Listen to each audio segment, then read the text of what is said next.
Good evening, YouTube. I'm here on my GoTrax CTI 3. This is the e-bike that I've had for approximately 1 month now. I put 242 kilometers on it. I probably would have put even more on it. I probably would have passed 300 if I hadn't taken a couple of short trips. Full disclosure, it was sent to me for free in exchange for talking about it in a video guide to Montreal. And yeah, it's been a blast cruising around on the CTI 3 over this past month. But I thought I would give you a brief video talking about some of the pros and cons of owning an e-bike. To begin with, one or two of the difficult things. This bike is heavy. This bike weighs about almost 60 pounds. This, which is the battery, which can be removed, must weigh almost, it feels like it weighs about 10 pounds on its own, maybe more than 10 pounds. It is a heavy battery, which charges this bad boy for up to, I think, 90 kilometers or 92 kilometers per charge. Very respectable distance. But because of the weight, and because of the fact that I don't have somewhere outside that I can safely park overnight, I need to carry my e-bike up a set of stairs into my apartment. And I can tell you, you think you're strong until you try to carry an e-bike upstairs into your apartment. And it's not that 60 pounds is like unreasonably heavy or anything. It's just, it's also kind of awkward because it's a bike, you know. It is worth considering that it's significantly heavier than a non-electronic bike. And with that comes its challenges when you're moving it. Now, let's talk about some of the good things. This, which is the amazing throttle, which requires no pedaling at all, and essentially turns your e-bike into a little scooter, or you could say a motorbike. Of course, it's not for legal reasons, and it doesn't go nearly as fast as those motorized vehicles. The CTI 3 maxes out at 32 kilometers per hour, which for me is a great sweet spot. I mean, I'm going faster than any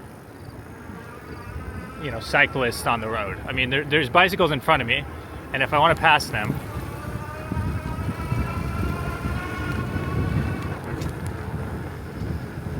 I mean, it's like you have another gear that other people just can't touch. They would have to be pedaling as hard as they could, sweating as hard as they could, and unless they had a racing bike, I still think I'd be passing them. It's another level. So 32 kilometers per hour is nothing to sneeze at, I will say. There's also 8 different gears built in and 5 different pedal speeds. I will say that, see, now I'm down to pedal speed 1, and I'm barely moving now. Now I'm just like a normal bike. But I will say that one unexpected thing is when you are, as I say, the bike is heavy, and if you're going with no pedal assist, or for example pedal assist mode 1 or something very low, it can actually be more difficult than a normal bike because of that extra weight. And so in reality, I would never really go below pedal assist 3. I'm like living in pedal assist 3, 4, 5. And you quickly get spoiled, and you end up spending most of your time pedal assist 5. And then in that case, your battery life is cut by almost half. Because the 90 plus kilometers is kind of measured at a much lower pedal assist mode. So it's worth considering that if you're using the throttle like I am right now, you will be burning through the battery much quicker. If you're never doing more than, let's say, 40 kilometers in a day, it's not a big deal. But if you have a very long commute, that is definitely worth considering. By the way, I have a built-in headlight, which is actually quite nice. I definitely like having that a click away. As you can see, you just hold that button for 2 seconds. Very nice to have. And in general, I would say the bike came with all the bells and whistles you would expect it to. Came with a bell. It came with a, as I mentioned, headlight. It came with all the reflective lights. It didn't come with a what's it called, a basket on the back. I did add that milk crate. It's like a very cheap looking basket on a very nice new looking bike. But I think it fits, and that's how we do it here in Montreal. But yeah, in terms of build quality, what else to say about the bike? I really like the feeling of the pedals. I really like the feeling of the seat. My butt does not hurt after a long day, which is nice when you're on a bicycle. But in terms of build quality, I'm gonna say this. I don't know if I got a faulty piece or something. I know that there's a screw here, and you're gonna say, oh Dan, you just haven't screwed it in properly. Maybe this piece of rubber, there was a little bit that attached it to the screw that broke or something. Because if I unscrew this and put this all the way in, the screw will hold it tight, but then just normal riding, this will get loose again. And so I'm always kind of just like pushing it up and keeping this straight again. This one has no such problem. Everything else feels good. Occasionally, if I'm riding over a lot of bumps and stuff, this will get a bit loose. And I'll just have to do some like general maintenance. There's a couple of screws that you can tighten just to keep everything tight. GoTrack's included a toolkit, a nice wrench, and also a nice multi-tool with a screwdriver and all kinds of different tightening devices, which was actually very nice of them. I think it's going to be, I mean, I've already used it for the bike many times and also for other random jobs around the house. So I'm a big fan of that red tool that they included. And yeah, what else? I mean, the bike's been functioning great. I will say that, you know, it was my first e-bike and I didn't know, I guess the charge time's a bit slower than I thought. It takes something like 5 or 6 hours to fully charge. Maybe we're spoiled by, you know, quick charging phones and, you know, so many little devices charge in an hour or two these days. You got to remember that the e-bike battery is enormous. But then again, when I think about it, don't electric cars charge in a couple hours too? I don't actually know. I've never had an electric car, but perhaps if they have a future iteration, they could work on improving the battery life. Or the charge time, rather. The charge time, sorry. The battery seems to be okay. You know, generally, I charge it every couple of days. I'll leave it charging overnight. The battery is removable, so you can either bring your bike close to a plug and plug it directly into the bike, or you can remove the battery and just bring that up to your charging station.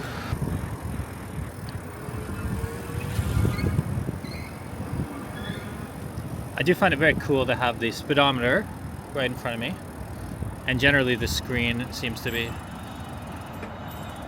very easy to read in all light conditions.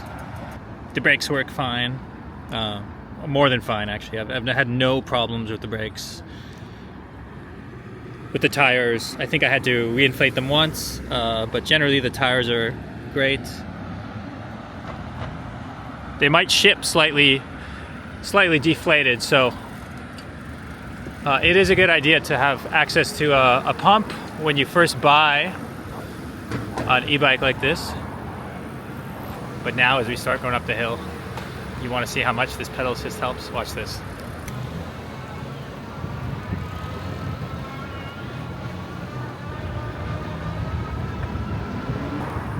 So it is true that e-bikes are generally more expensive. You got to charge them. Yep, you gotta look after them. But did I mention the fun factor?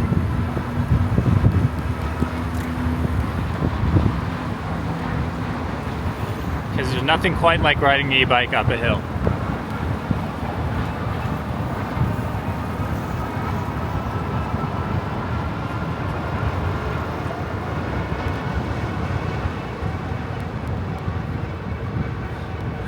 This hill used to destroy me. I'm not even kidding. Like I would do trips downtown based on whether or not I felt like biking back up this hill. And now it's so casual. I'm not out of breath. I'm just chilling, you know. I will say that I wouldn't use it in heavy rain just because. Same reason I wouldn't use my camera in heavy rain. It just feels like with electronics you're asking for trouble. But maybe there's people who push the limits on that. For example, I know that delivery people often use e-bikes, and I see them delivering in hard rain. So maybe I'm being a bit cautious, but for myself, if it's anything more than a sprinkle, I don't want my Go Tracks out in the rain.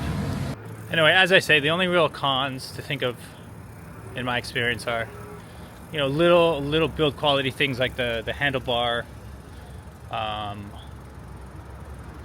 Though I might have just got unlucky on that. Who's to say? You know, adverse weather conditions. That's something to think about if you live somewhere that gets a lot of rain. But again, let me know, other e-bikers, e-bike aficionados might have a different approach to the rain and to the snow and stuff like that. And just the weight, you know, the weight if you are someone who needs to physically carry it inside a lot.